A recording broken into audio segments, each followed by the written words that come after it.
तो हेलो दोस्तों, कैसे आप सब लोग। तो आज हम बात करने वाले एक ऐसे स्टॉक के बारे में जिसके बारे में काफ़ी टाइम से चर्चा में था कि वो मल्टी बैगर स्टॉक होगा, 800,000% रिटर्न देने वाला है। काफ़ी हमें एक 1.5 साल हो गया, पर हमें ऐसा कुछ देखने को नहीं मिला, उल्टा हुई है और नीचे गिरा है। तो उस स्टॉक का नाम है विकास लाइफ केयर, जिसे आप देख सकते हैं।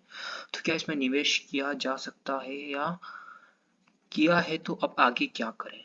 ठीक है, तो एक दिन का देखें, फ्राइडे का देखें तो 0% है, मतलब जहां था वहीं ये देखिए, ऊपर नीचे मतलब कंसोलिडेट किया, टोटल कंसोलिडेट किया है। ठीक है, तो चलते हैं इसके 5 दिन के रिटर्न में लगभग 4.5% की गिरावट हो चुकी है, लगभग नीचे ही देखने को मिला है। एक महीने की बात करें तो एक महीने में भी लगभग 9% गिरावट नीचे ही देखने को मिला है। 6 महीने को देखें तो 6 महीनों में भी लगभग 32% गिरावट और हमें ये नीचे देखने को ही मिला है। एक साल की वही बात करें तो एक साल में भी 36% का गिरावट देखने को मिली है। 5 साल में थोड़ा हमें पॉजिटिव देखने को मिला, लगभग 15% की गिरावट। और यहाँ काफी तगड़ा बुल रन देख सकते हैं आप, काफी तगड़ा बुल रन आया था।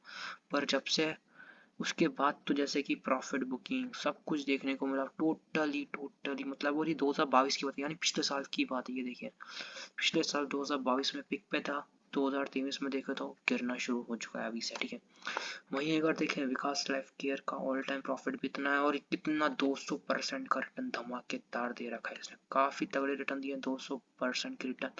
पर यहाँ से लगभग 70-80% गिर चुका है। क्या उस लेवल पे वापस जा सकता है, या फिर अब नहीं जाएगा, देखने वाली बात है ये। तो आगे देखते हैं।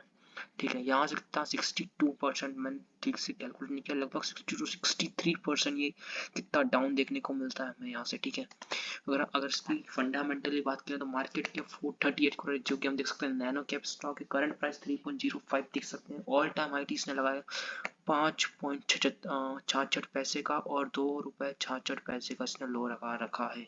52 वीक की बात हो रही है। बुक वैल्यू 2.3 है, यानी कि ये आपको आगे जाके मतलब कि डिविडेंड दे सकता है। डिविडेंड ऑलरेडी दे चुकी है कंपनी, पर आगे जाके 1:1 ऐसा कुछ डिविडेंड दे सकता है आपको। ठीक है, सॉरी, स्प्लिट दे सकता है, माफ कीजिएगा। डिविडेंड तो आपको देता ही नहीं है। ठीक है, थोड़ी गलती हो गई, माफ कीजिएगा। अगर हम ROC देखें तो नेगेटिव है, यानी कि बेकार है। हम ये देखिए, फंडामेंटली कुछ नहीं है भाई, return on equity, return on कुछ नहीं है भाई, नेगेटिव दोनों साढ़े लगभग 6% 7% से नेगेटिव देखने को मिल रहा है। फेस वैल्यू 1 है। ठीक है, बुक वैल्यू माफ कीजिएगा, आगे स्प्रेड नहीं दे सकता, मैंने कल से फेस वैल्यू समझ गया था। ठीक है, आगे चलते हैं प्रोस और कॉन्स के बारे में। तो कंपनी इज ऑलमोस्ट डेब्ट free, company expected to give good quarter result. क्या क्वार्टर का भी जो इसका रिजल्ट जो है वो अच्छा आने की उम्मीद जताई जा रही है। तो निवेश क्या इसमें किया जा सकता है, अभी मैं पूछ रहा हूँ, और यहाँ तक आके आप समझ चुके होंगे कि निवेश इसमें किया जा सकता है या नहीं किया जा सकता। Debtor days have improve from 179 to, ठीक है, डेप्टर डेज ठीक है वो इम्प्रूव किया है। ठीक है यार, अगर कौन सी नेगेटिव चीज़ बात करें तो लो इंटरेस्ट है। ठीक है, लो इंटरेस्ट कवरेज रेशियो। ठीक है, प्रमोटर होल्डिंग क्या हो चुकी है, डिक्रीज हो चुकी है। कंपनी हैज लोअर रिटर्न, यानी कि ROE ROC हम देखें तो पिछले 3 साल से क्या है, कम ही आ रहा है। ठीक है, अगर वहीं सेल्स की बात की जाए, क्वार्टरली सेल्स की बात कर रहा हूँ मैं। ठीक है, क्वार्टरली अगर वहीं जून 2022 की बात की जाए तो सेल्स का 87 थी, एक्सपेंसेस 86 करोड़ कर दी है। देखिए, एक्सपेंसेस भी बहुत तगड़े किए हैं। अगले क्वार्टर की देखें, सितंबर में सेल्स बढ़ी है तो एक्सपेंसेस भी बढ़े हैं, बहुत तगड़ी तरीके से बढ़े हैं। दिसंबर की देखें तो 131 करोड़ के सेल्स के, तो एक्सपेंसेस भी बढ़े हैं यार।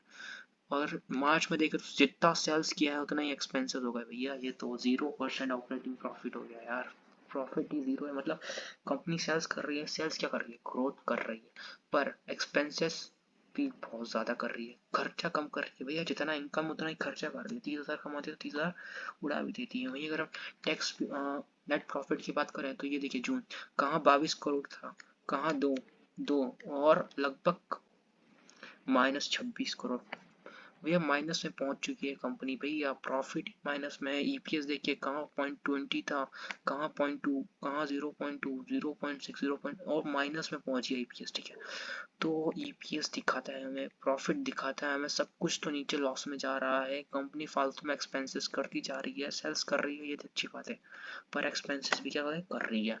अगर क्वार्टरली की हम देखें तो 2020 की जब लिस्ट हुई थी तब 33 करोड़ था, 4/9। उसके बाद मैंने बताया अभी 126 करोड़ था आई थिंक, या 116 करोड़ था, है ना, 116 था। और यानी 2020 से 2023 तक उसने सेल्स काफ़ी तगड़ी दिखाई है, पर एक्सपेंसेस भी बढ़े हैं इसके। ठीक है, ठीक है, अगर टैक्स देखें तो कहाँ 2200% का टैक्स दिया था, ये देखिए -0। ठीक है, वो टैक्स तो अभी दे रही है, कुछ होगा उसमें कुछ, ठीक है। वही देखें तो शेयर कैपिटल या रिजर्व्स की बात करें 24 करोड़ थे, -13 जीरो और 187 करोड़ रिजर्व्स बेहतरीन लगे मुझे, ठीक है। बोरोविंग्स देखे तो 39 42 यानी कर्ज भी इसने ये कम किया है, ठीक है, ये अच्छी बात है, ये इसमें प्लस पॉइंट देखने को मिलता है हमें, ठीक है। वहीं अगर एसेट्स की बात किया जाए तो एसेट्स कितना टोटल 245 थे जो आज 428 करोड़ हो चुके हैं, बढ़ गया, तो ये भी एक पॉजिटिव बात देखने को मिलती है मुझे, ठीक है, पॉजिटिव बात देखने को मिलती है मुझे, ये काफ़ी अच्छी बात है। अगर प्रमोटर देखे तो प्रमोटर ये सबसे बेकार है भाई, सबसे बेकार यही चीज़ लगती है मुझे, सबसे बेकार, जहाँ खतरे का निशान लगता है मुझे, ठीक है। तो प्रमोटर क्या कर रहा है, माल बेच रहे 55 20 14 11 11.40 0.5 करोड़ खरीदने से कुछ नहीं होता भैया, कुछ नहीं होता, ठीक है। एफ आई कहाँ 4% है देखने को मिल रहा है हमको, कितने हैं 4% देखने को मिलते थे हमें, लगभग 5%, 0.2% रह गया यार, 0.2% रह गया। पब्लिक्स के पास कहाँ 40% था, कहाँ 78% हो गया यार, 88.5 करोड़ है। तो सवाल मैं आपसे पूछता हूँ, एक और इसकी कंपनी, एक और इसका भाई है विकास इकोटेक, वो भी सेम चल रहा है, ये देखिए 6 महीनों का नेगेटिव, एक साल का देखे तो 10% नेगेटिव है ना, और ऑल टाइम का देखे तो 27% नेगेटिव, ये देखिए ये भी क्या भागा था, क्या ज़बरदस्त भागा था यार। पर यहाँ से जो गिरा है उसके बाद तो कभी रिकवरी नहीं कर पाया, ठीक है। और ऐसी कंपनी में एवरेज की है करे तो फिर कैसे करें, यहाँ पे अगर हम एवरेज कर लेते हैं, यहाँ पे कर लेते हैं तो ये और भाग्य भैया, यहाँ एवरेज कर फिर हम सोचते हैं थोड़ा चलो ठीक है ऊपर जा रहा है, अब देखते हैं ऊपर रैली बनने की, यहाँ एवरेज फिर हम सोचते हैं करने का तो यहाँ फिर भाग गया, तो कहाँ एवरेज करें, ऐसी कंपनियों में एवरेज करना भी क्या पड़ता है, भारी पड़ता है, 10 बार सोचना पड़ता है। ऑल टाइम का जैसे मैंने दिखाया इसने भी 1500% रिटर्न दिया, 1500% रिटर्न किसे कहते हैं यार। पर उसके बाद ये देखिए उतना ही गिरा भी है, जितना ही जहाँ से भागा था वहीं घूम फिर के आ चुका है यार, जहाँ से शुरू किया था वहीं पे क्या देखने को मिला है, वहीं पे आते हुआ दिखा है।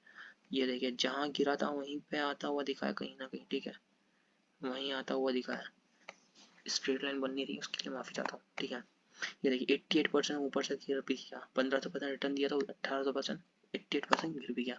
तो वीडियो में मैं बस यही कहना चाहता हूँ, थैंक यू, अभी अपने यहाँ तक बने हो तो थैंक यू वेरी मच।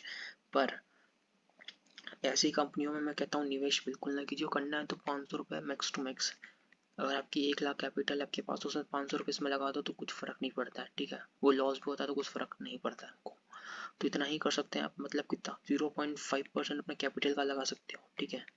0.5% आप कैपिटल का लगा सकते हो, 10,000 तो 50 रुपये लगाइए, 50 रुपये है तो 0.05% रुपये लगाइए, जो कि इतने में मिलने वाला नहीं है आपको ऐसे ही, तो बहुत बेकार कंपनी है। अगर आपको दिखता है ग्रोथ हो सकती है इसमें तो आप जरूर लगा सकते हैं।